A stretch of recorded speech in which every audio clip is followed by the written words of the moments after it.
샬롬, 좋은 아침입니다. 이요한 목사입니다. 본격적으로 새해 일상을 시작하는 첫 번째 월요일 아침입니다. 하나님께서 말씀으로 세상을 창조하신 것 같이 오늘도 우리에게 말씀을 주사 우리의 일상을 온전히 새롭게 해주시기를 기대합니다. 하나님의 말씀으로 하루를 여는 오늘 다시 시작, 오늘 우리가 함께 읽을 말씀은 창세기 7장부터 12장까지의 말씀입니다. 이 중에 중심 구절은 바로 창세기 12장 1절부터 3절입니다. 여호와께서 아브람에게 이르시되 너는 너의 고향과 친척과 아버지의 집을 떠나 내가 내게 보여줄 땅으로 가라. 내가 너로 큰 민족을 이루고 내게 복을 주어 내 이름을 창대하게 하리니 너는 복이 될지라. 너를 축복하는 자에게는 내가 복을 내리고 너를 저주하는 자에게는 내가 저주하리니 땅의 모든 족속이 너로 말미암아 복을 얻을 것이라 하신지라. 김배강 목사님께서 잘 요약해 주신 바와 같이 창세기는 1장에서부터 11장까지의 원역사와 12장부터 50장까지의 족장들의 역사로 나누어집니다. 그 가운데 우리가 오늘 읽게 될 내용은 원역사와 족장들의 역사의 교차로에 해당하는 부분이라 할 수 있습니다. 이 부분에서 중대한 두 가지 사건이 등장하죠. 하나는 6장에서부터 9장까지 나타나는 노아 시대의 홍수 심판 기사이며 다른 하나는 10장에서부터 11장까지 나타나는 홍수 이후 온 땅에 퍼져나가는 노아 자손들의 족보와 바벨 사건입니다. 먼저 홍수 심판은 타락한 인류에 의해서 피조 세계 전체가 경험하게 되는 하나님의 심판입니다. 그러나 그 가운데서도 하나님께서는 은혜를 베푸사 노아와 그의 가족들은 구원하십니다.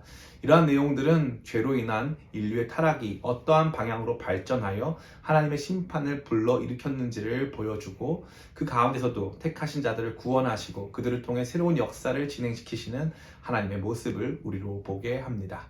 뒤이어 등장하는 10장에서는 다시 족보 이야기가 전개되고 있습니다. 창세기에는 정확하게 10번의 족보가 등장합니다. 이 중 4번부터 6번까지 족보가 10장의 시작과 11장의 마지막에 걸쳐 등장합니다. 10장 1절은 이렇게 말하고 있습니다. 노아의 아들 셈과 함과 야벳의 족보는 이러하니라. 홍수 후에 그들이 아들을 낳았으니. 또 11장 10절은 이렇게 말하고 있습니다. 셈의 족보는 이러하니라. 셈은 100세 곧 홍수 이후 2년에 아르박삿을 낳았고. 11장 27절에는 또 이렇게 말하고 있죠. 데라의 족보는 이러하니라. 데라는 아브람과 나홀과 하란을 낳고 하란은 롯을 낳았으며. 그러니까 전체적으로 보자면 10장과 11장 전체는 노아 홍수 이후에 세상에 퍼져나간 사람들의 기원과 계보를 보여주는 것입니다. 이 부분에서 독특한 것은 첫 번째로 이 족보 이야기에 바벨 사건이 포함되어 있다는 점이죠. 이것은 모세 시대를 기준으로 하여 각기 다른 언어와 지역으로 흩어져 생활하는 인류의 모습을 잘 설명해 주는 것입니다. 타락한 인류는 하나님을 대항하여 스스로 높이고자 하는 목적을 가지고 하나됨을 추구하였지만 결국 하나님께서는 그것을 흩어버리셨다는 메시지를 담고 있는 것입니다. 이는 인간의 타락이 지속적으로 더 거대한 모습으로 나타나고 있음을 암시하는 내용이 아닐 수 없습니다. 또한 이 족보의 내용은 또 다른 특징을 보여주는데 족보가 점차적으로 좁아지고 있다는 것입니다. 노아의 세 아들의 족보에서 출발하여 셈의 족보로 좁아지고 다시 그 중에 데라의 족보로 초점 맞춰지고 있는 것을 우리는 확인할 수 있습니다. 이쯤에서 간단하게 내용을 정리해 보자면 오늘 우리가 읽은 본문은 홍수라는 대심판과 바벨이라는 하나님을 향한 거국적 저항과 반역 사건을 지나면서 하나님 나라 역사가 어떠한 모습으로 나타나게 되는지에 대해 보여주는 아주 중요한 교차로, 전환점이 되는 것입니다. 자, 이제 여기에서 이러한 모든 역사의 분수령 속에 하나님은 한 사람에게 말씀하시기 시작합니다. 그는 바로 아브람이었습니다. 그는 대단한 사람이 아니었습니다. 그는 그 당시의 시대의 기준으로 실패한 삶을 살고 있었던 사람이었습니다. 그러나 하나님께서는 그에게 놀라운 말씀하셨습니다. 그에게 명령하신 하나님의 말씀은 마치 인간의 모든 타락과 실패, 반역과 저항을 뒤집는 위대한 행동의 서곡과도 같았습니다.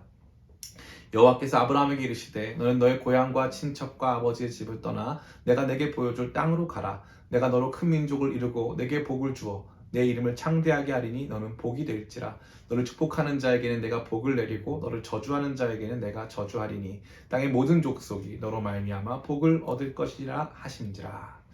하나님께서 아브라함을 택하시어 그에게 말씀하십니다. 그에게 믿음과 순종을 요구하시면서 그를 통하여 큰 민족을 이루고 그의 이름을 창대하게 하시며 그로 복이 되게 하시겠다 약속하십니다. 이것이야말로 하나님의 놀라운 반격이 아닐 수 없습니다. 아브라함에게 주신 말씀은 신할 평지에 모여서 도시를 만들고 높은 탑을 지어 자신들의 이름을 창대하게 하며 하나님을 대항하던 사람들의 모습과는 정반대입니다. 모이고자 했던 사람들과 달리 아브라함은 떠나야만 했고 복을 받으려는 사람들과 달리 그는 복이 되어야만 했습니다. 하나님께서는 그러한 아브라함의 믿음과 순종 위에 그의 이름을 창대하게 하시며 새로운 민족을 일으키시고 모든 족속이 복을 받도록 하시겠다는 놀라운 계획을 발표하신 것입니다. 이것이 오늘 우리가 읽은 7장에서부터 12장에 이르는 말씀의 결론입니다. 자, 그렇다면 이러한 내용이 오늘을 사는 우리에게 어떠한 메시지를 주고 있습니까? 첫 번째로 하나님께서 세상을 다스리시고 계심을 믿어야 합니다. 인간들은 끊임없이 하나님을 대항하지만 하나님은 세상을 향한 당신의 계획을 포기하지 않으시고 지금도 역사를 주관하시며 택하신 자들을 구원하시는 일을 성취하여 가고 계십니다. 코로나19라고 하는 엄청난 질병이 온 인류의 삶을 어둡게 하고 전쟁과 기근이 우리를 두렵게 한다 할지라도 우리는 창세기 서두에 등장하는 이 말씀들을 통해서 처음부터 세상을 보존하시고 택하신 자들을 구원하시며 인생을 새롭게 하시는 하나님을 바라봐야 하는 것입니다. 두 번째로 하나님의 관심은 한 사람을 향한다는 사실을 발견해야 합니다. 인류는 하나님 앞에 대항하기 위해 집단을 이루고 도시를 만들고 건축물을 세웠지만 하나님께서는 인간을 구원하시기 위해 상처와 결핍 속에 살아가는 한 사람을 부르셨습니다. 이것이 바로 세상과 하나님의 궁극적인 차이입니다. 크고 위대한 일을 행하시며 온 우주와 역사의 통치자시요 주관자가 되시는 하나님의 관심은 바로 한 사람을 향하는 것입니다. 그 한 사람의 작은 믿음과 순종이 세상을 향한 하나님 나라 역사의 출발이 되는 것이지요. 그러기에 우리는 오늘 우리의 삶이 하나님 앞에 그리 작지 않음을 기억하며 우리 같은 결핍과 상처로 가득 찬 사람들을 사용하시는 하나님께 영광을 올려드리고 작은 믿음과 순종으로 매일의 삶을 채워가야 할 것입니다. 2021년의 새로운 일상을 시작하는 첫 번째 월요일 아침, 하나님의 변함없으신 통치를 믿으며 우리의 작은 삶을 통해 하나님의 구원 역사가 이루어짐을 깨달음으로 우리의 작은 삶을 믿음과 순종으로 채워가고자 결단하는 우리가 되기를 소원합니다. 오늘도 이 말씀과 함께 힘차고 기쁜 하루 되세요. 오늘 다시 시작, 다시!